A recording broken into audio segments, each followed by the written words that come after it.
Hello and welcome to our special edition of the Political Stock Exchange. I have with me our managing editor, Gaurav Sawant, because there was one incident that changed everything a few days ago.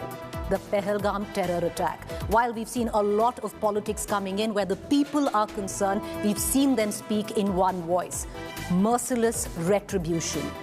Merciless revenge, especially when it comes down to the 26 lives and their loved ones. If there is something called closure at all, then it would be a befitting retribution. While India waits for the military response of that, we've already taken diplomatic measures. What does the country think? So in this edition of the Political Stock Exchange, Today-Cvoter in India Today posed certain questions to our respondents on what they think has been an apt response till now. Why did this terror attack happen? And has the government given a befitting response? All of those questions coming up with our respondents. But first up, allow me to introduce our guests to you. Dr. Syed Zafar Islam, National Spokesperson, Bharatiya Janata Party. Dr. Ajoy Kumar, National Spokesperson, Congress. We also have Dr. Tara Karthar, Terrorism and Security Expert. Major General Sanjay Mestrin, retired, of course, Defense Analyst. And like I pointed out right in the beginning, in the studio with me is Gaurav Sawant, our Managing Editor. Gaurav, before we cut across to the first question, I want to ask you, till now, we have given a diplomatic response, a stern diplomatic response. Where military response is concerned, it's been deliberated. What are your sources telling you? So there will be a response, but at a place and time of India's choosing, for the simple reason that right now Pakistan is ready.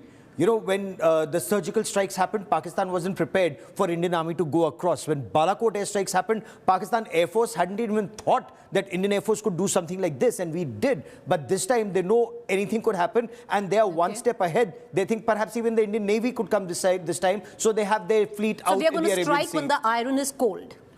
Revenge is a dish that's best served cold, Preeti. Well, because, you know, because all of this at a time when India is waiting with bated breath for what Gaurav said, revenge, retribution, you know, to happen, to take place.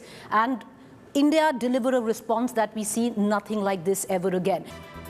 All right, so India Today Today-Cvoter posed a set of questions to respondents. We'll just take you through the methodology. It was a computer-assisted telephonic interview which was conducted amongst the 18-plus adult population. The sample spread across all districts, across all states. So what you will see, viewers, will technically be how India has responded and what India really feels at the back of this terror attack, on how the government has responded and why this terror attack actually took place. All right, let's take you to the first set of questions that were posed and how our respondents responded. Once again, cutting across political ideology across the country in practically every district. This is what it looks like, viewers. I want to just quickly deep dive and explain these numbers to you. There are India respondents, then there are NDA respondents, and then there would be others. And what you really have to look for here is that overall figure. This is one of those rare surveys cutting across political ideology where India respondents, those who usually vote for India, NDA respondents, those who usually vote for the BJP-led government, have practically responded exactly in the same manner. So you do see a sense of complete unity, one voice coming in where it comes down to terror and this particular attack. So the first question, the main reason for targeting civilians. Now, harming the economy and tourism, India voters say 30%, that is 3 in 10, seem to suggest, who vote for the India alliance, that the reason for this terror attack was to harm the economy and tourism. Again, exactly even keel, 3 on 10, 30% of NDA voters who usually vote for the BJP-led government feel that the main reason for this terror attack was to harm tourism and harm the economy. Others are practically feeling exactly the same, which is about 33%, just 3% more than India and NDA voters. And the overall figure lies at 30%. Harming safe Jammu and Kashmir image. You know, there's been an image that has been cultivated in the recent years with the whole vision of Naya Kashmir, that Kashmir is now different. Tourism has been rising and tourists are safe. So is that the reason for the attack? 23% of India Alliance voters seem to suggest that yes, That was the main reason, because there was a sense, at least, or a perception of normalcy that was there, and 23% feel the main reason for attack was that. 46% of NDA voters feel that was the reason. Even more than harming economy and tourism, it was to hit at the image that Kashmir was changing. It was safe for tourism and for tourists to travel to.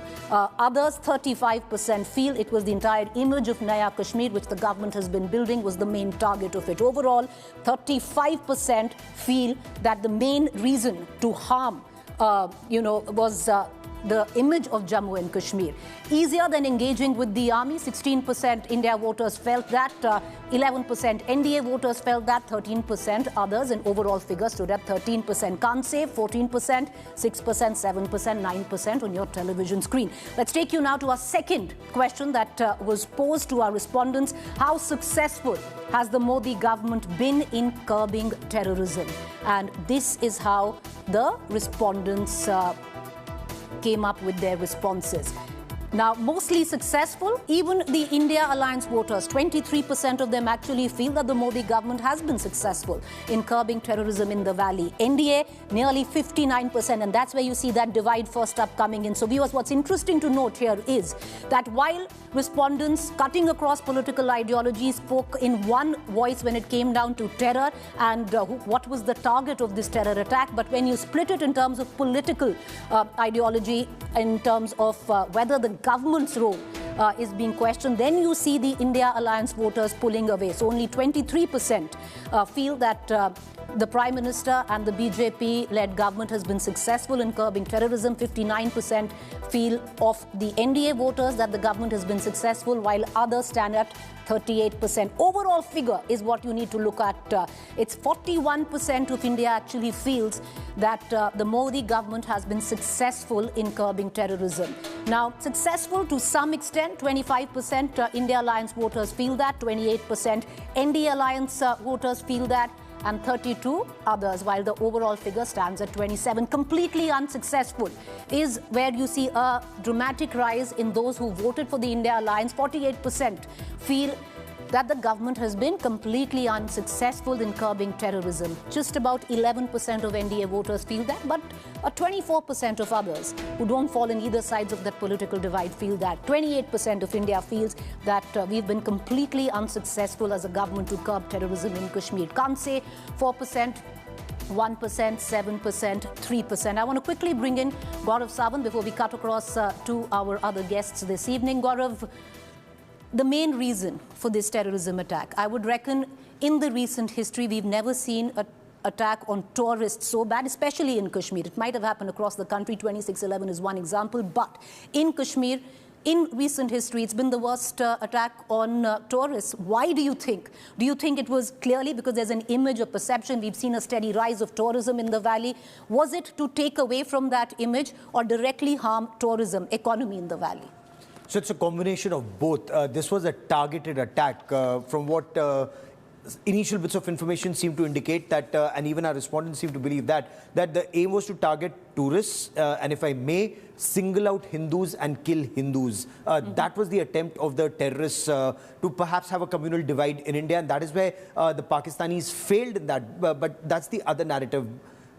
The Prime Minister or the government's image building that J&K is safe, that's taken a big hit across the country. Remember, our country has been safe after the Balakot airstrikes. We haven't had a terror attack across the length and breadth of our country, barring incidents in Jammu and Kashmir. And this is where safety in Jammu and Kashmir, the biggest calling card post-2019 after abrogation of 370, that's taken a big hit.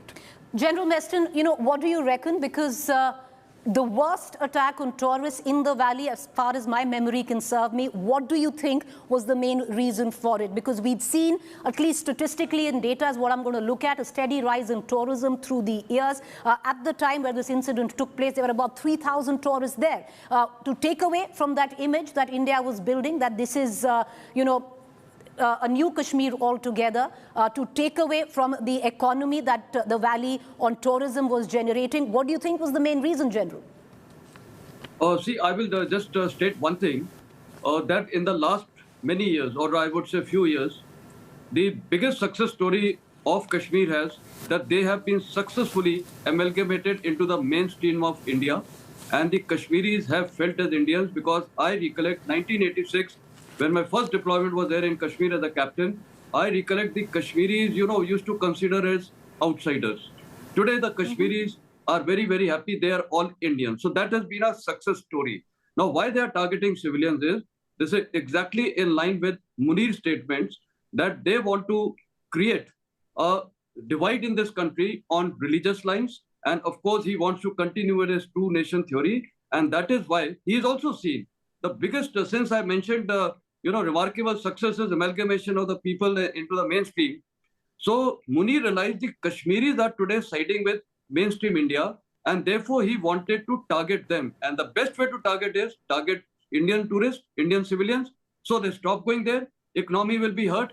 And that strategy of Munir has also failed. Why it has failed? Because the people of Kashmir have stood as one even after this Pahalgam attack. So your question is very, very clear that they wanted to target the economy, target the Kashmiris, target the people. But the overall strategy was exactly this, so that the people stop going and the economy is affected. And basically, they want to break up the Kashmiris. They have not. So overall, Asif Munir's strategy has totally failed. Viewers, you can see the stark difference. There's a political divide. And of course, when it comes down to terrorism, India is speaking in one voice. This is the time I'd like to bring in Dr. Syed Zafar Islam and Dr. Ajoy Kumar.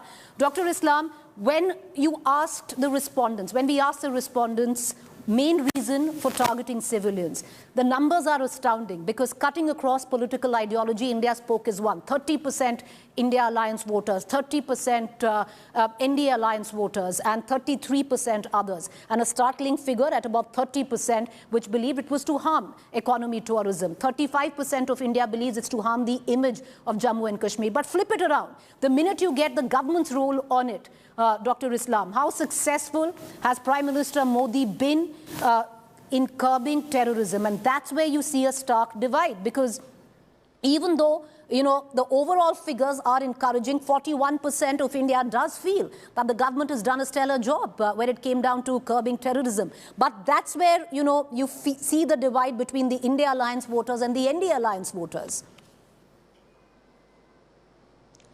I think, Preeti ji, if you had interviewed people from the valley, you would have got a better response. But we did. Whether it's NDA supporter or UPA supporter, everyone would have said in one But Dr. Islam, we did. We gave the methodology right in the beginning. It's across India, across districts. Telephonic interview at that, but across districts. No, I'm saying that across India, across India, you can have people can have a very different perspective and different take. But people who are living in the valley, they will have a very different take, because they were the one. I have visited valley many times for political work, and I used to interact with locals, and locals used to really get overly concerned about their economy, their livelihood, and the economic situation in the valley.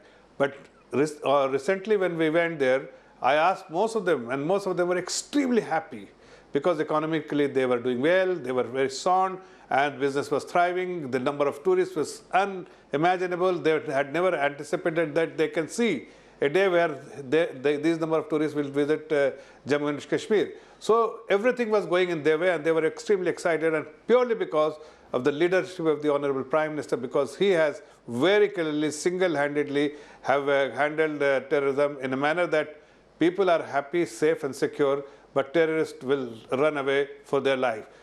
We had seen that stone pelting has completely stopped, because there used to be a total unrest every day, some problem or the other in the valley. But today, the news which was coming from the valley was that we have more and more tourists visiting, and rooms are not available for 3 months, for 4 months, for 5 months. They have been completely booked. That was clearly upsetting the Pakistani government and the ICI and the rogue Pakistani army, that the Kashmiris are taking away their But Dr. Islam, you might seem to suggest that there was this perception that all was well. But look at the micro figure in that as well, because away from an political ideology, leave away India Alliance and NDA Alliance voters. Look at the others. 38% say yes, mostly successful, but you have a 32% and which says somewhat successful, but a 24% which says completely unsuccessful. Now, these are neither India Alliance voters nor your own voters. And that's a 28% of India, sir. Preeti ji, does feel that the government has been completely unsuccessful in curbing with terror. Preeti ji, despite having a different kind of noise in the valley, yet I had suggested you, and I very strongly advocate that the respondent should have been from the valley itself. Whatever sample survey you have done or sample size you have taken, everybody should have been in the valley because they can see the difference, which you can't, which I can't, because they are the one who is living day in, day out. And their life had changed because of the terrorism has actually come off significantly. Normalcy was restored because of the leadership of the Honorable Prime Minister. But something which was disturbing the rogue country and rogue enemy and the rogue army of Pakistan. Into this. I want to bring in Dr. Ajay Kumar into this conversation because, Dr. Ajay Kumar, when you look at the question of how successful, because when it comes to why civilians were targeted, it was very clear because most of India spoke exactly in the same line. But how successful has Modi government been in curbing terror? You know, you look at the figure of others, leave alone India and NDA alliance, 38%, mostly successful, 32%.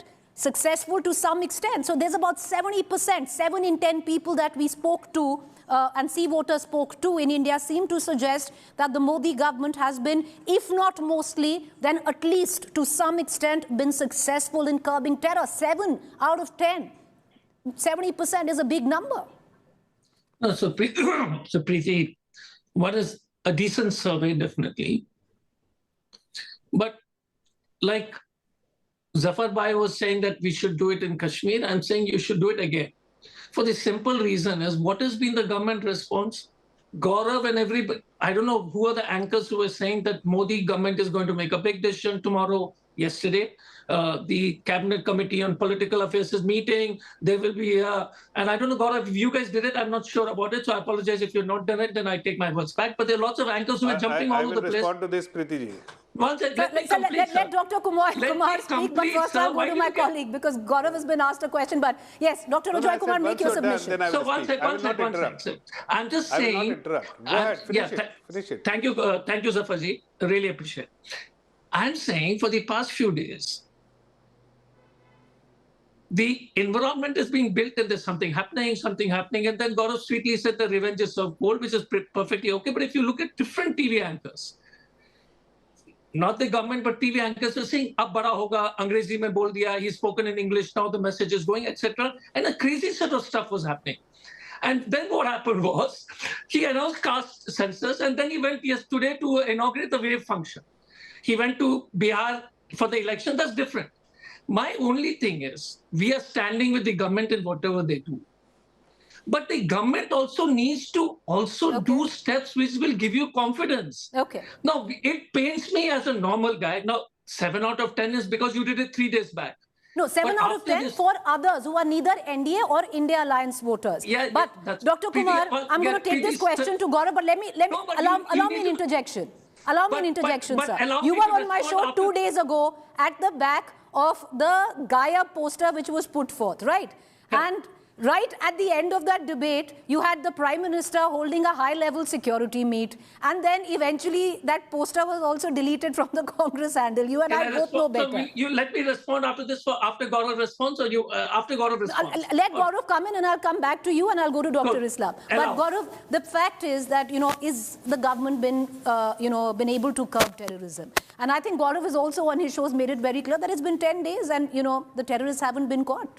So I'll just make 2 points. I've known Ajay Bhai since he was a super cop. I know his, super cop avatar. He knows how a terrorist or a criminal has to be neutralized, and he knows it's for the police to decide that strategy. And he's done that best to curb crime. Similarly, those who wear the uniform or those in the government know how best to deal with the situation, when, where, and how to respond. I can only, go by history. I have covered terror in this country and counter-terror operations. after the Kargil war happened, you had IC-814 hijack, and, you know, India was releasing terrorists. Parliament attack happened, we were shaking hands with Pakistan. 26/11 happened, and we were doing that, you know, really sharmnak stuff at Sharm el-Sheikh, where we were accepting the Balochistan references and not punishing terror. The first time I saw terror actually being punished hard in a way was when surgical strikes happened after Uri and when airstrikes happened after Balakot. And, you know, Ajay Bhai can correct me. I don't think there's been a terror attack like 26/11 or Pathankot or Pulwama after the Balakot airstrikes. The rest of the country, something that we've been covering year after year, you know, a terror attack in Delhi, a terror attack in Mumbai, a terror attack in a temple, a Raghunath temple, Akshardham temple, this temple, that temple, economic center, all that we haven't seen beyond J&K. So he, as a former super cop, can tell me whether government response happens now or 10 years later. I'll go back.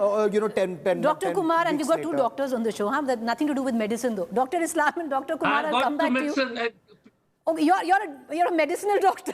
Okay, sir. I apologize. So he knows when best to administer the medicine. Okay. You know when best to administer the dose, whether as a cop or a doctor. You know, I'll come back to both the politicians. We're going to take, you know, another set of questions. But Dr. Meston, I want to bring you in on this. And the other question that was posed, and this is how the respondents answered. Should India retaliate with Uri Balakot-like strike? Well, that was the other question that was posed. And once again, viewers, this is the beauty of India. And I love it. Because somewhere down the line, when it comes down to politics, you can see a clear ideological political divide. The minute you bring in the government, you see that. But when you're talking about India's response, on a national level, be it the government heading that response, you see complete clarity in that response. India speaks in one voice, Gaurav. If you actually look at these numbers, should India retaliate with Uri Balakot-like strikes? Those who have traditionally voted for the India alliance say 72% yes, NDA 80% yes, others 69% yes. So 75% of India actually believes give them harder, should take bigger action, merciless action this time, bigger than Balakot Uri. India should retaliate, yes. 6% India alliance voters feel India should retaliate, 7% NDA, others 11%, overall 7%. What's important is only 14% of India alliance voters feel that India should only act diplomatically. Only 2% of India alliance voters feel that India should not retaliate at all. And it's interesting because NDA voters actually 3%, 1% more than India alliance voters feel that no retaliatory action. But all of this, you know, is on the wayside. And I want to bring in General Meston and Gaurav. I'll come back to you and we'll go back to our political panelists there. That what is amazing, you know, General, in this is that first question, give it harder, give it stronger, create deterrence that something like this never happens again. And India there speaking in one voice, General. Very true, Preeti. India is speaking on one voice. And the best part is, as on date, the Prime Minister of India has given a very clear-cut political directive, political clearance to the Indian Armed Forces. And this is the best thing which can happen to any army, that you have been given full free hand to do whatever you desire. So now it is up to the armed forces when, where, and how. That is up to us. But the best part is, you know, in the armed forces, we have something known as shaping the battlefield. So very successfully, the battlefield has been shaped, firstly, by diplomatic maneuvers, absolutely strategic diplomatic maneuvers we have resorted to all over the world. All the world leaders are today standing with us. Number two is the holding of abeyance or the Indus Water Treaty. That has been a excellent, you know, again, a strike. And see, without even the military strike, the Pakistani today are very, very afraid. They are making noises. We start using nukes. And this is only when this has happened. So China is today off the radar. Reason being, it is already involved with it's in its trade wars with President Trump. So the situation is very good. And Pakistan today on its western borders is also tied up with the Balochistan Liberation Army and Khyber Pakhtunkhwa, the TTP and Afghan Taliban. So overall, the battlefield has been shaped. So therefore, India will hit very, very hard. And there is no time doubt of its choosing, right? Absolutely. But, you know, Dr. Ajay Kumar, you know, if you look at just these figures, you can really understand. And I think the Congress has got it right this time. Because irrespective of the motor mouths in your party who've gone ahead and made very unsavory statements, some of them borderline insulting the survivors, gaslighting what their accounts were. Yesterday, you had a Rahul Gandhi who came and firmly said, give it back harder, give it back stronger. Do you think the Congress is now finally completely in tune on how India feels? Politics is separate, but when it comes down to a response to Pakistan, to the perpetrators of terror, you know, nation above all. Look, Preeti, first of all, thanks, Gaurav, for being so kind in your comments. So I want to thank Gaurav personally. The other issue is, I think it's everybody in the... So Congress is also a microcosm of what India thinks. And I fundamentally believe that we must give them a very, very hard response for the simple reason that the terrorist attack was hitting at the root of the idea of India. They asked the community from which community you're from, whether you're a Hindu or a Muslim. And that itself will, you know, and they thought that that would create a communal conflagration. So they are basically trying to destroy the Indian state. So there's no debate on that. The Pakistanis have to be dealt in the harshest words. The Kashmiris have, and the rest of India has responded phenomenally. The Kashmiri community, the majority of Muslims in Kashmir, but even Muslims across and Hindus across and every community across India has responded in the way every Indian should respond. I totally agree with what you guys are saying, is that it should be chosen at your time of choosing. You must do it intelligently. And I would definitely finally appreciate, I saw the comments, what General said was absolutely right.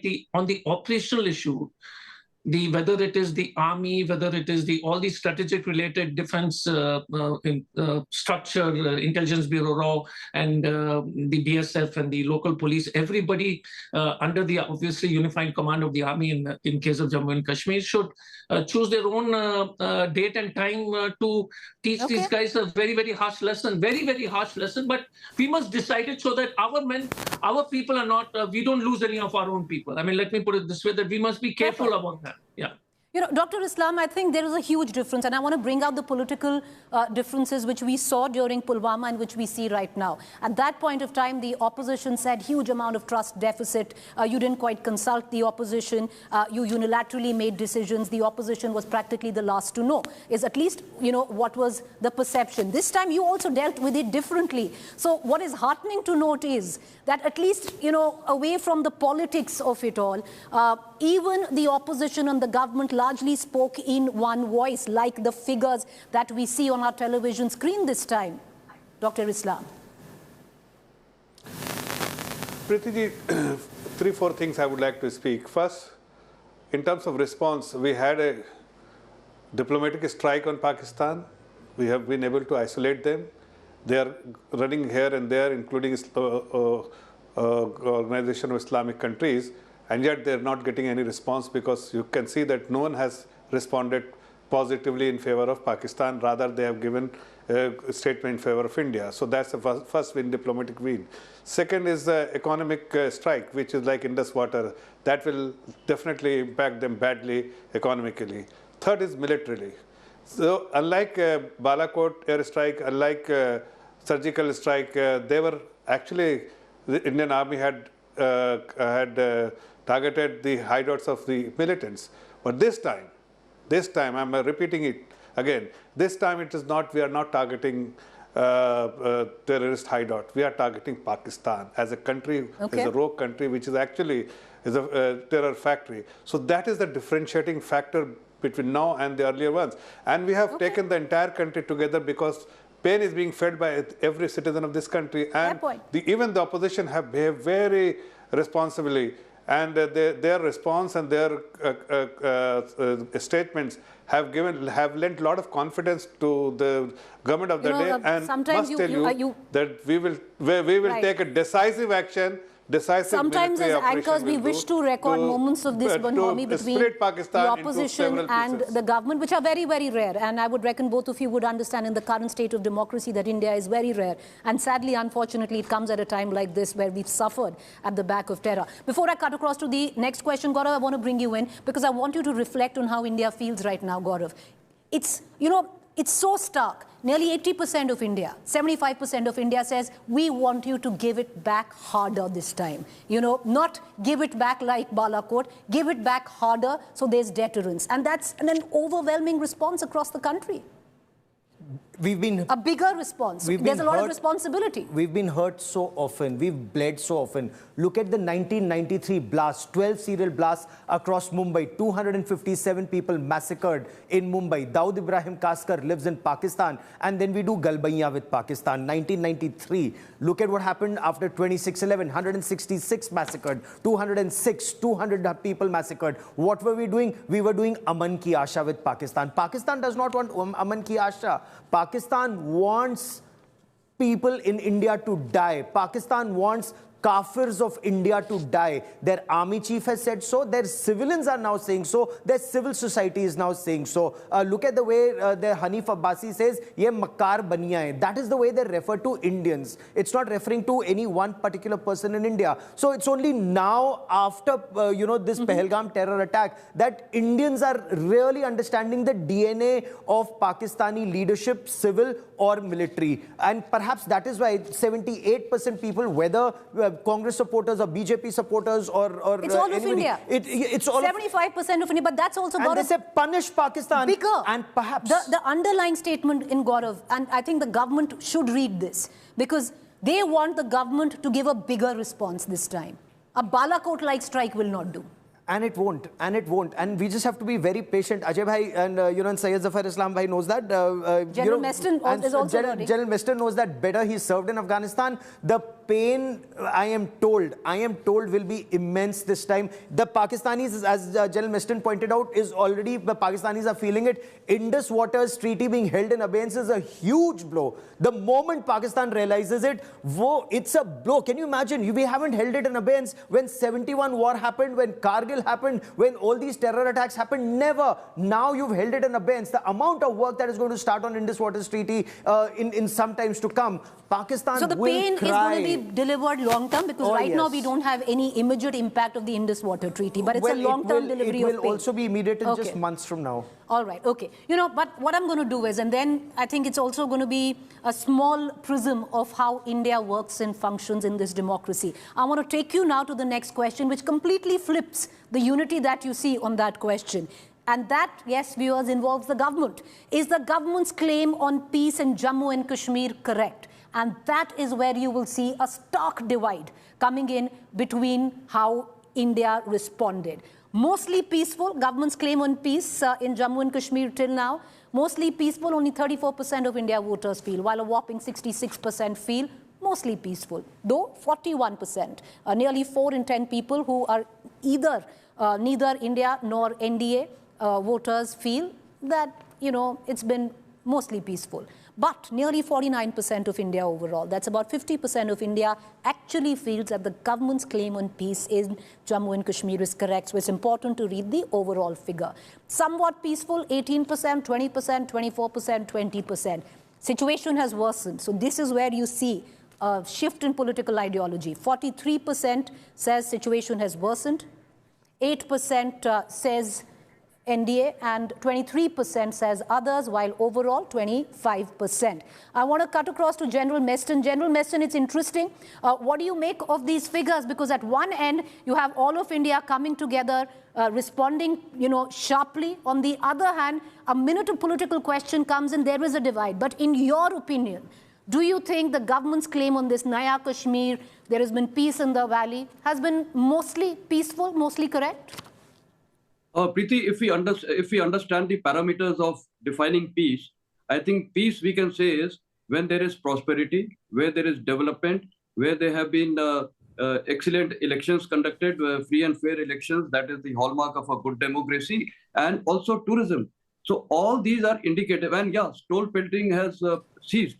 So all these are parameters of peace. Yes, some kind of terrorist attacks will continue, there is no doubt, because that is the Pakistan stated strategy. Every area cannot be protected. It has happened. And these are large number of lessons learned in Pahalgam case. We have to learn what were where we falter in terms of intelligence, where we falter in terms of protection. And I think one of the biggest lessons learned is there are 3 practically tourist destinations in Kashmir, that is Pahalgam, Gulmarg, and the Dal Lake. So I think the lesson learned is that these areas, I think perhaps could have been thought of as strategic or tactical targets for the terrorists to strike. So it's a lesson learned, the way Israelis have learned after 7/11. So based on these lessons, I'm quite sure. But overall, I would say, yes, there is peace and prosperity. The number of tourists who have gone, the Kashmiri people are selling their dry fruits and shawls all over India. They're traveling, their students are coming in the rest of the India. So all these are parameters of peace. So as an army man, I would say, because from 1986, so basically, General, what you're pointing out is if you're going to go by the textbook parameters of peace, then the government has been successful. And Dr. Ajay Kumar, that's something which the opposition must read into, because nearly practically 50% of India actually feels that mostly peaceful. So the government, 50%, 5 in 10 people in India, cutting across party lines, feel that the government has done a good job in maintaining peace in Jammu and Kashmir till now. Look, if you see the political comment in the previous question, these are more or less identical. So if they said whether the government has done a bad job, they said 48%, and then they repeated it again, the same thing. So fundamentally, if you ask a group who's already said it, the response will be similar. I definitely would tend to agree with what General Saab has said, in the sense that the movement of tourists, the movement of people, and those are definitely plus. Whether there were shortcomings, obviously there will be shortcomings in every setup. My request to Zafar ji and everybody else is, and I don't want to put the general on a mat, but the BJP rhetoric of targeting the minorities in rest of India, or their method of continuously doing it, is actually playing into the ISI playbook. Now, those are questions. I agree that there has definitely been the tourist movement is definitely a good indicator. So there's no debate. But Preeti, the important part as Indians, and General, please comment if you think so. The rhetoric targeting what Swasni Ali said was correct. The character of a lady, the merit of a Dalit, and the patriotism of a Muslim is always questioned, So these are times when we need to stop this, because it is exactly what the ISI wants us to do. And elections, by saying ek hai to safe hai, Deemak hai, and all that, has to stop. And Zafarji will agree with, I hope you will definitely agree with me that, because it has an impact. It weakens the country when we are divided. So Dr. I agree Islam, with the point. No, one second. So, Preeti, yes, I definitely feel, as an individual wearing the citizen's cap, that there's definitely been a progress in that area. There's no debate on that. The movement of the security forces actions. You're being very gracious. You're being very gracious, coming in from the opposition, who actually believes that it's been relatively peaceful. No, I very believe welcoming that as well, because you concur with what mostly. You concur with what India feels. So, Dr. Islam, but there's a point that Dr. Kumar also makes, that the attack might have been deeply communal, where Hindus were hunted out, but the response doesn't need to be communal. And, it's how India responds. We need to move away from that. And that is what he's also touching on. While he agrees, that the government did relatively well in the past couple of years to maintain peace, but it's how we deal with the aftermath. The terror attack is communal. The aftermath doesn't need to be. It need not be, for sure, and it is not there. There is nothing communal about it. It is a terrorist attack, and of course they identified a particular people from a particular community and shot them. So that pain is there, and that pain is not only to the Hindu community, but its pain is there also being felt by the Muslim community. We all are united as an India, and that's why the Honorable Prime Minister, Honorable Home Minister always referred 140 crore citizen of this country wants to respond. They are together, and their resolve is to respond appropriately to Pakistan. But let me also highlight one thing. While you appreciated Dr. Ajay Kumar, but he said, when he made some statement, it's politically, as a representative of a political party, he made those statements.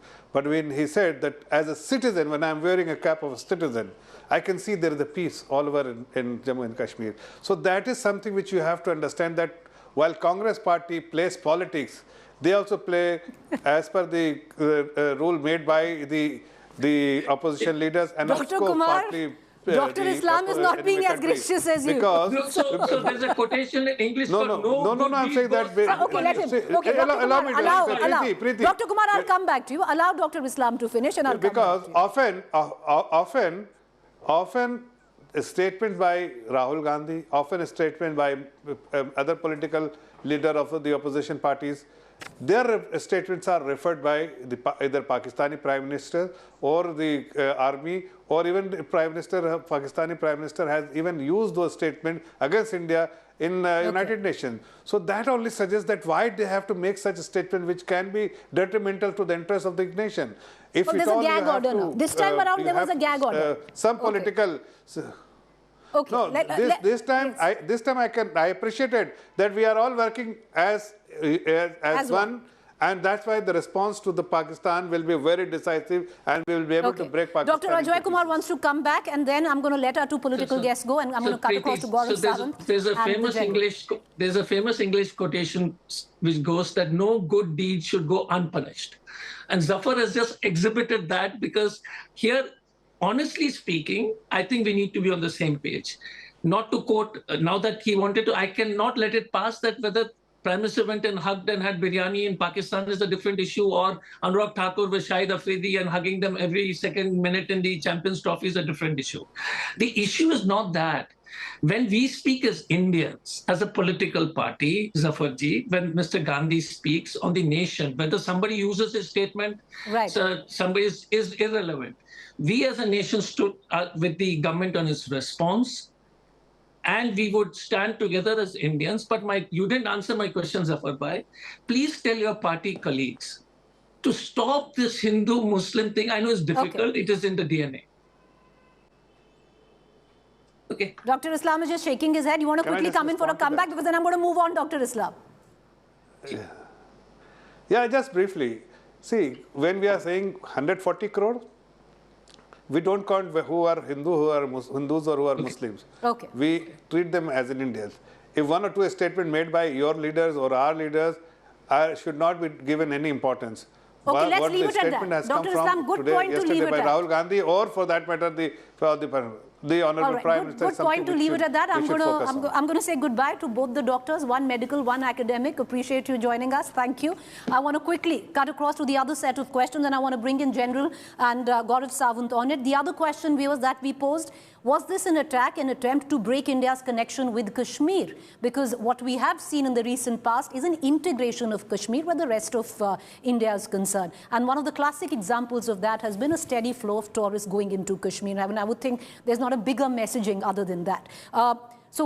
India voters said 41% said yes, that this was an attempt to break India's connection with Kashmir. 66% of NDA voters seemed to respond that yes, it was, while 55% of others, so nearly 5 out of 10 who are away from either sides of the political ideology seem to suggest this was the main intention. Over 50% of India seem to suggest that, yes, that was the main intention. And Gaurav, we can go into the micro figures of it all, but that's where the big figure is, because of late we had seen a basic amount of integration between Kashmir and the rest of the country. And it does seem an attack like this was to once again foment the kind of, of trouble or the insurgency that the valley had seen, give spark to that. But what's really lovely, Gaurav, is because you've traveled to Kashmir so many times, how Kashmir has also turned the tide. We've never seen these kind of protests happen in Kashmir at the back of a terror attack. And that's heartening. Absolutely right. Oh, you've hit the nail on its head.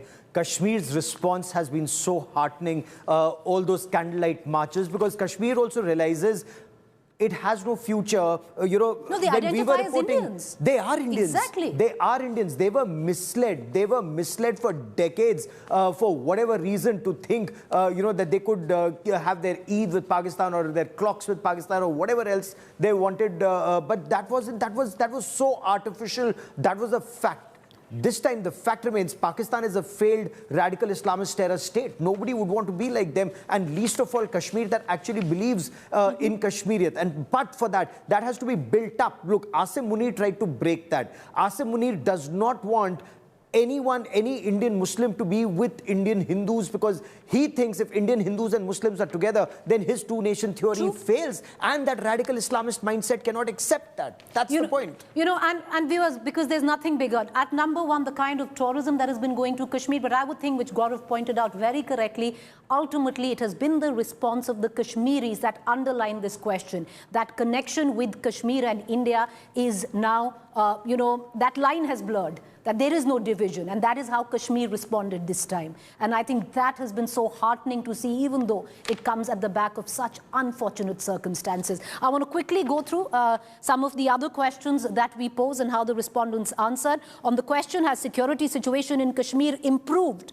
since 2024 assembly elections? And that was a tricky one, because only 19% of the India alliance, and mind you, the incumbent chief minister, even though Jammu and Kashmir is a union territory, is part of the India alliance, and only 19% says yes a lot. NDA says 28%, others say 32%. Only 25% of India believes that ever since there were elections in Kashmir, the security situation has improved. Situation, there's been no change, is 24%, 25%, 15%, 23%, yes a little, 41%, 30%, 35%, 35%. And General, I'm going to bring you in on this because, even though security right now in Jammu and Kashmir is in the hand of the government because it is still a union territory, we've seen a bit of politicking and a political slugfest, but, even then, you had somebody like an Omar Abdullah who stood in assembly and said, I have no face now to ask for full-fledged state status when I couldn't even protect those who came in. So even though security is not in his hand, he seemed to be taking responsibility of what went down. Yeah, I think I would state that Omar Abdullah needs to be complimented for this, because in the army we have something known as extreme ownership, and he has taken the extreme ownership, and that is really laudable. Number two point is, the security as on date, there are contentious issues in terms of, the command control structure, because, on one side it is union territory and the other side it is a state government. So I think both sides, though they sit down together, they discuss things, I think this may be ironed out much better now. Perhaps army will be given a little lead role because we definitely have the resources and the capability. And I think the role of the police, the local police, is extremely important. My experience has been they are one of the best assets for the security forces to function. They are the locals. And not only that, let me tell you, not majority, some of the Kashmiris are also in the Indian Army Special Forces units. So they are also very good people. They are doing extremely good. So the fact of the matter is that Kashmiris have been integrated well, and they certainly will not allow our nation to go the Pakistan way. And I think a point was coming out: radicalization in any form is not acceptable. And so overall, I think things have improved. General, I'm running short of time, so I apologize for cutting you short. I want to bring in Gaurav Sawant on this because, Gaurav, one must really underline the matured, measured response that came in from the incumbent chief minister as well. Because, he could have turned around and said, security is not under me anymore. I am the chief minister. It's a union territory. But he actually stood in the state assembly, despite of the political consequences of it, because statehood has been an pole plank for him to return back to power, to say, with what face now do I actually ask for statehood where I haven't been able to send those back who came into my state, safely. So one would reckon that it's all coming together in terms of what we talk about a united response. Bit by bit, you're absolutely right. The building blocks are all in place, and that is what has angered Pakistan, and that is what has worried Pakistan. That's the reason we've had this terror attack, and God forbid, they will attempt more. And the more they see India stands united, especially after the abrogation of Article 370 post 5th August 2019, a lot has changed in Kashmir. Yes, some morale has sapped, but do keep in mind, Preeti, Kashmir has been through the entire Kashmiri Hindus being sent out of there, village after village massacred, people removed, more than 2,000 terrorists at one point of time. From there, we've come a long way. We still need to go a long way, and the terror tap has to be controlled inside Pakistan, and perhaps Indus Waters Treaty is a part of that terror tap. Well, it's a part of that terror tap, and ultimately, especially when it comes down to those 26 lives lost to terror and the loved ones whose lives will never be the same for them, in whatever way we look at closure, it is retribution. So we are still waiting for that retribution, for India to hit them hard. And, that is how, in one voice, India has spoken today, if you go by these numbers, hit them harder this time. We're going to leave it at that. Appreciate General Meston for joining us, my colleague Gaurav Sawant with us. Viewers, this was a special broadcast of the Political Stock Exchange, an unique, rare broadcast where you had either sides of the political divide practically agreeing on various points. It's not going to be the same next week, because next week, the Political Stock Exchange will pose questions on the caste census and the government now wanting to do the caste census. All of that coming up. PSC is going to be a weekly feature. Thank you for joining us.